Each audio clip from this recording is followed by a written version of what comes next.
प्रिय विद्यार्थियों, स्वागत आपका श्री श्याम कॉलेज भादरा के YouTube चैनल पर। मैं इरशाद आपकी सेवा में फिर हाजिर हुआ हूँ। देखिए, हमने लास्ट कक्षा में बात की थी राजस्थान के एकीकरण के बारे में, और हमने ये भी देखा था कि ज़िलों का जो पुनर्गठन है वो किस प्रकार से हुआ है, और राजस्थान का वर्तमान स्वरूप जो आपको आज दिखाई दे रहा है वो किस प्रकार से विस्थापित हुआ है, बना है।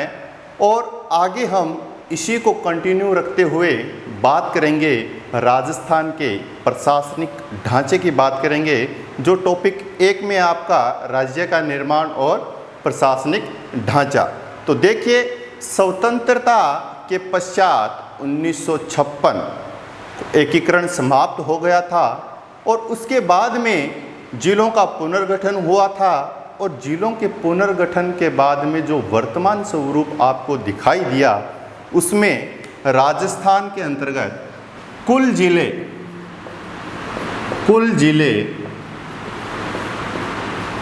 33 संभाग की बात करेंगे तो टोटल संभाग हैं 7। राजस्थान में संभागों की संख्या 7 है। वहीं बात करें तहसील, तो तहसीलों की संख्या वर्तमान दृष्टि से देखें तो कितनी हो रही है?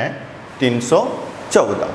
तो हमें प्रशासनिक ढांचे के अंतर्गत ये देखना है कि कौन कौन से संभाग हैं और इन संभागों में कौन कौन से ज़िले हैं।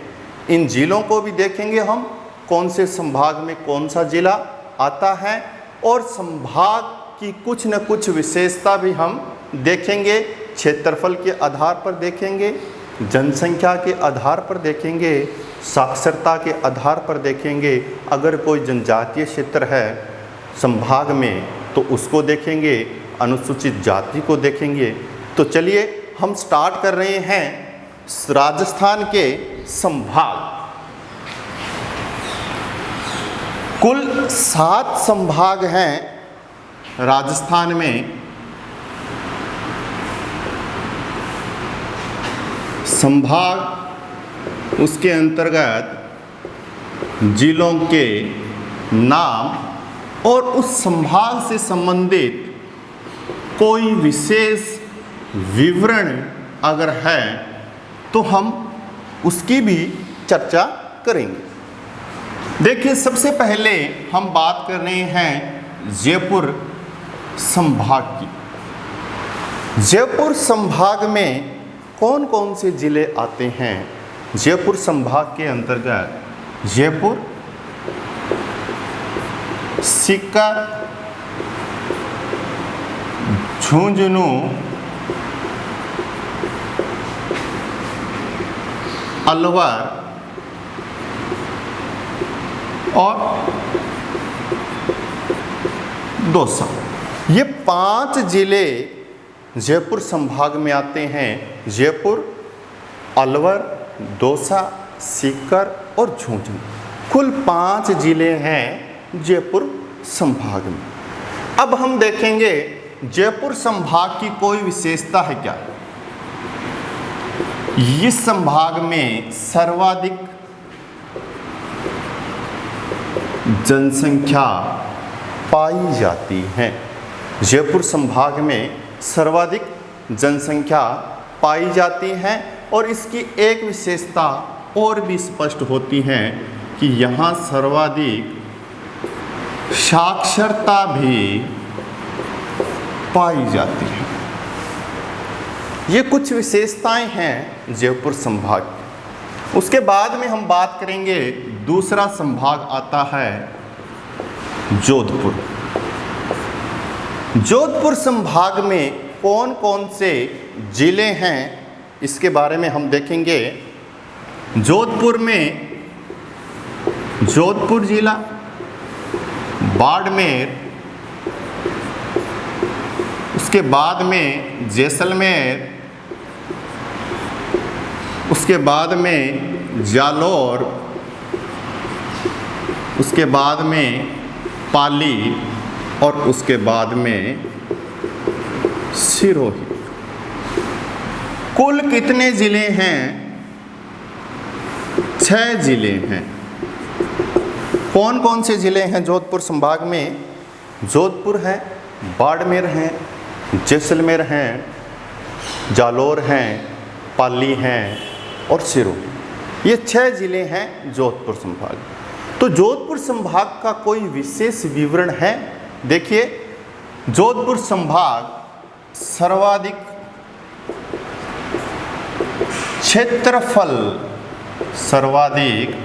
क्षेत्रफल वाला संभाग है।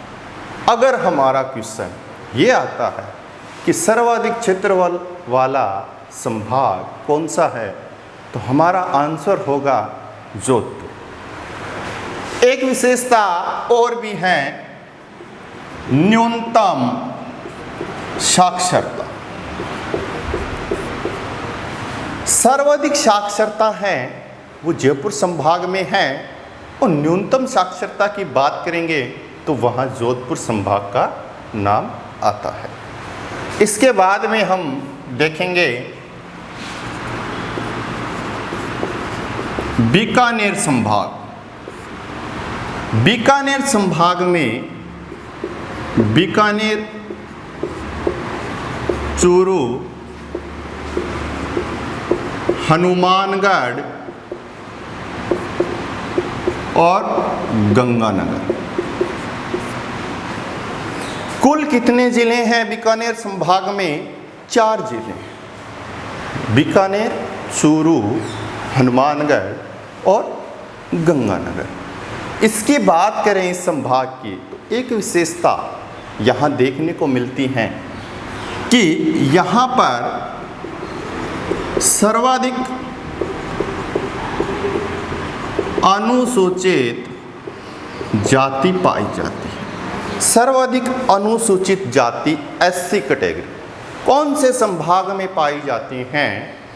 बीकानेर संभाग। इसके बाद में हम बात करते हैं अजमेर संभाग की। अजमेर संभाग में अजमेर, नागौर, भीलवाड़ा और टोंक। देखिए, बीकानेर संभाग में भी 4 जिले हैं और अजमेर संभाग में भी 4 जिले हैं। अजमेर संभाग में कौन कौन से जिले हैं? अजमेर, नागौर, भीलवाड़ा और टोंक, ये 4 जिले हैं।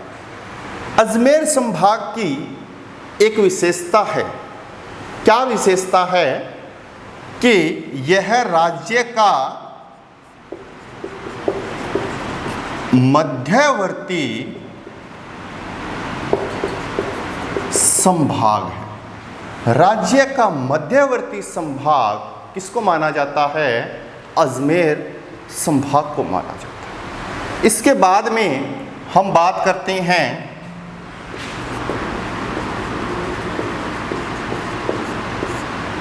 उदयपुर संभाग की। उदयपुर संभाग में कौन कौन से जिले हैं? उदयपुर, बांसवाड़ा, डूंगरपुर, प्रतापगढ़, राजसमंद, चित्तौड़गढ़। कुल कितने जिले हैं? 6 जिले। आपको याद है इसमें 6 जिले वाला एक संभाग और भी है। कौन सा संभाग है? जी हाँ, जोधपुर संभाग है, जिसमें भी क्या है? 6 जिले। तो हम देख रहे हैं 6 जिले इसमें भी हैं उदयपुर संभाग में और 6 जिले जोधपुर संभाग में। लेकिन सर्वाधिक क्षेत्रफल देखा जाए संभाग की दृष्टि से तो कौन सा संभाग है? जोधपुर संभाग। उदयपुर संभाग की बात करें, उदयपुर संभाग की बात करें तो यहाँ पर सर्वाधिक अनुसूचित जनजाति पाई जाती है, एसटी कैटेगरी। सर्वाधिक अनुसूचित जनजाति कहाँ पाई जाती हैं? उदयपुर संभाग में। उसके बाद में एक संभाग और आता है आपका कोटा। कोटा संभाग में कोटा, बारां, बूंदी, झालावाड़।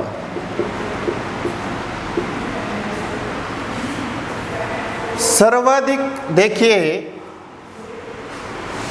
कह सकते हैं हम सर्वाधिक नदियों वाला जो संभाग है, सर्वाधिक नदियों वाला जो संभाग है वो कौन सा है? कोटा संभाग को माना जाता है। और कोटा संभाग में कौन कौन से जिले हैं? कोटा, बारां, बूंदी, झालावाड़, ये 4 जिले इसके अंतर्गत आते हैं। उसके बाद में अगला लास्ट भरतपुर संभाग। भरतपुर संभाग में कौन कौन से जिले आते हैं? भरतपुर, धौलपुर, करौली, सवाई माधोपुर।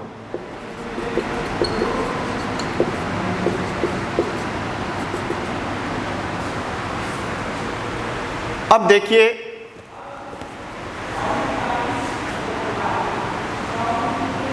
जो भरतपुर संभाग हैं, उस भरतपुर संभाग में हमने बात की थी, यहाँ सर्वाधिक जनसंख्या की बात की थी हमने। सर्वाधिक जनसंख्या तो पाई जाती है जयपुर में, लेकिन न्यूनतम जनसंख्या पाई जाती हैं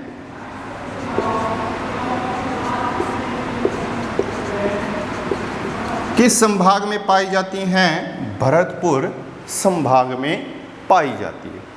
अब देखिए, सर्वाधिक जनसंख्या और न्यूनतम जनसंख्या, सर्वाधिक साक्षरता, न्यूनतम साक्षरता, सर्वाधिक क्षेत्रफल, और कोटा संभाग है ना, वो क्या है?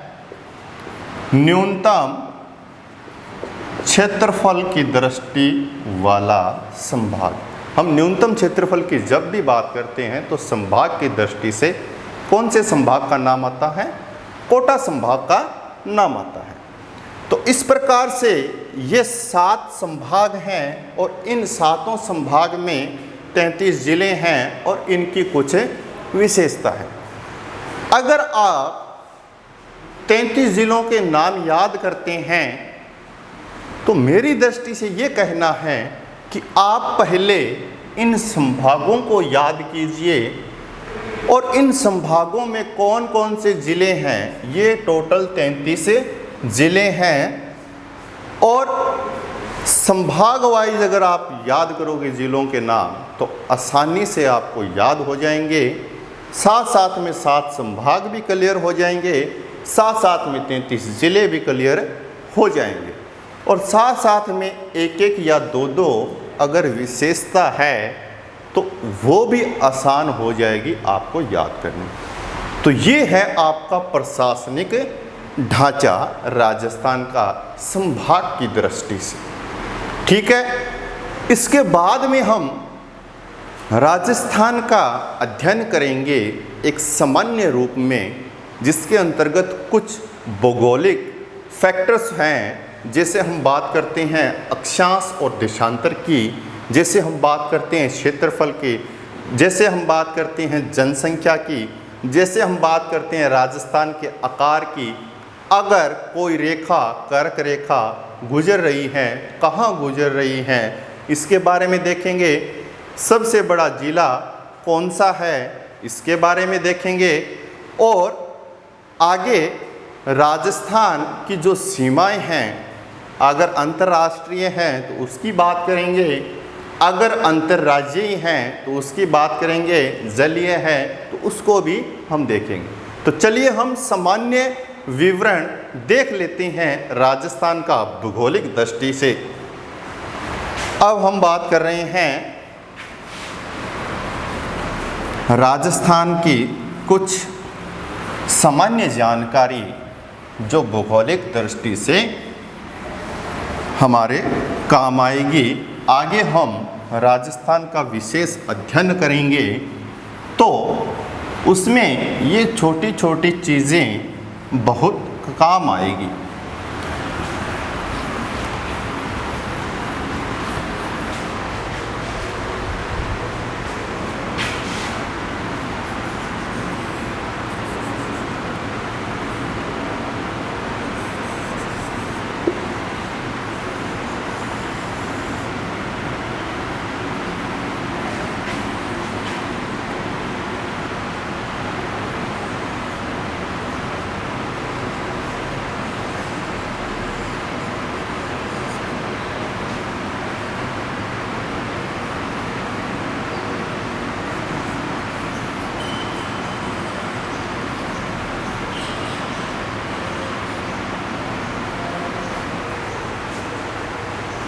चलिए देखिए, हमारा राजस्थान कुछ ऐसा प्रतीत होता है।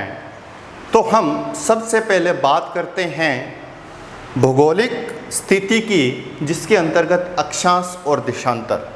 उससे पहले मैं बात करूंगा अक्षांश और देशांतरों के बारे में। तो देखिए, ये ग्लोब हैं और ग्लोब में कुछ ऐसी रेखाएं होती हैं,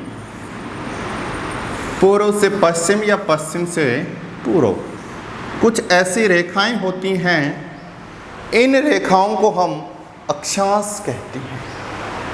पृथ्वी के केंद्र से खींची गई कोणीय दूरियां जो होती हैं उसको हम क्या बोलते हैं? लैटिट्यूड या अक्षांश बोलते हैं। और इन अक्षांशों को मिलाने वाली जो रेखा होती हैं उसको हम क्या बोलते हैं? अक्षांश रेखाएं बोलते हैं। और ये रेखाएं क्या होती हैं? वर्ताकार रूप में होती हैं। एक रेखा होती है इस प्रकार से, उत्तर से दक्षिण के क्रम में, इस प्रकार से, जो उत्तर ध्रुव को दक्षिण ध्रुव से मिलाती है। और ये रेखाएं क्या होती हैं? अर्धवर्ताकार होती हैं। अब इन अक्षांशों और देशांतरों की जरूरत क्यों पड़ी?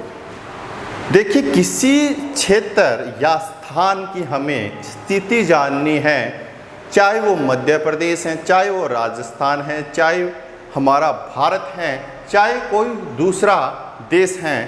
अगर हम ये कहेंगे कि वो देश कहाँ पर हैं, तो हमें सबसे पहले एक चीज़ मिलेगी, उसकी अक्षांशीय एवं देशांतरीय स्थिति मिलती है। उसी के अकॉर्डिंग हम चलते हैं। तो किसी स्थान की स्थिति जानने के लिए हमें अक्षांश और देशांतर की आवश्यकता होती है। तो देखिए, मैं बात करता हूँ 0 डिग्री। अक्षांशों की बात करते हैं तो 90 डिग्री उत्तर और 90 डिग्री दक्षिण। 0 डिग्री वाली रेखा को आप जानते हैं, फर्स्ट ईयर में आपने अध्ययन किया है, विषुवत रेखा। ऊपर एक चीज़ और होती है 23.5 डिग्री। 0 से ऊपर है तो इसलिए ये नॉर्थ में, और 0 से नीचे 23.5 है तो ये क्या है? साउथ में। इस रेखा को करक रेखा के नाम से जाना जाता है और इस रेखा को मकर रेखा के नाम से जाना जाता है। ये तो कुछ अक्षांशों के बारे में है। इससे भी ज़्यादा 66.5 को आर्कटिक वर्त कहते हैं। उसके बाद में 90 डिग्री उत्तरी ध्रुव और 66.5 दक्षिण को अंटार्कटिका वर्त कहते हैं, और नीचे 90 डिग्री दक्षिण को दक्षिणी ध्रुव। अब ये 0 डिग्री की देशांतर है बीच में। यहाँ से हम इसके बैक साइड में जाएंगे, 180 डिग्री की रेखा मिलेगी देशांतर की। और यहाँ से पूर्व जाएंगे या पश्चिम जाएंगे तो 180 की मिलेगी। यहाँ से हम इस साइड में जाएंगे तो टोटल हो गई 180 रेखा, और यहाँ से इस साइड में जाएंगे टोटल होगी 180 रेखा। टोटल देशांतर कितनी है? 360 है। तो हम ये देख रहे हैं कि राजस्थान की जो अक्षांशीय स्थिति है वो क्या है। देखिए, 23 डिग्री 03 से 30 डिग्री 12,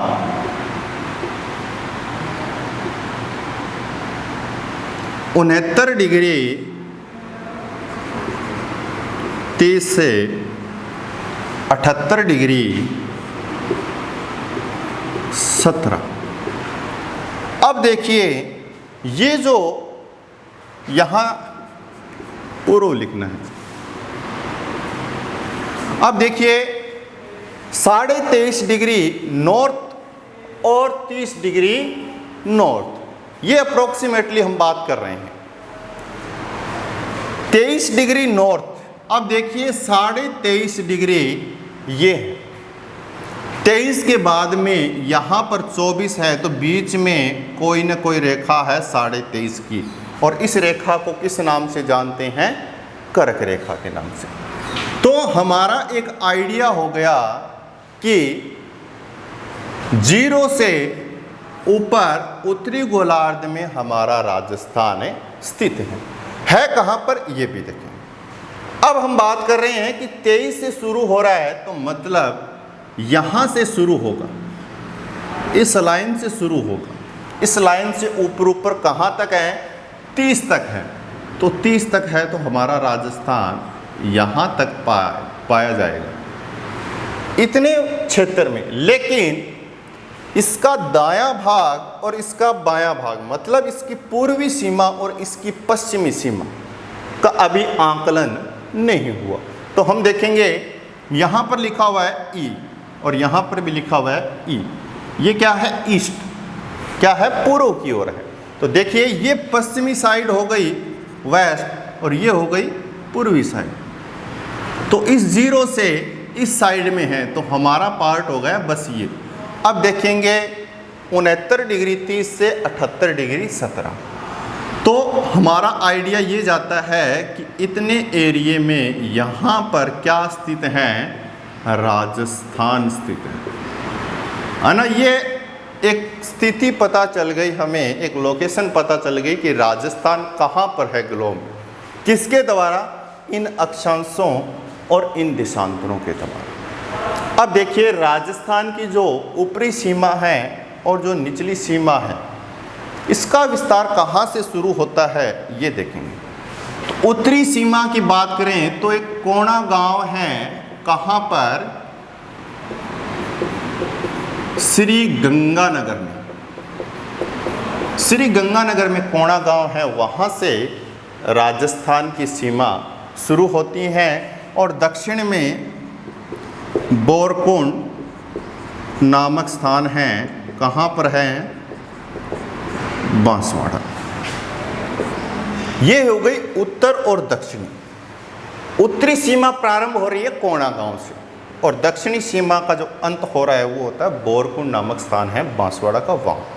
अब पूर्वी और पश्चिमी सीमा इसकी देखेंगे तो यहाँ पर लास्ट कौन सा जिला आता है? धौलपुर जिला आता है। तो धौलपुर में एक क्षेत्र है सिलाना,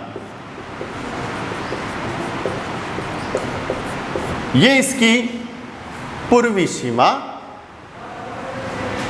क्या हो गई? पूर्वी सीमा हो गई। और ये इसकी पश्चिमी सीमा की बात करें तो कटरा, जैसलमेर।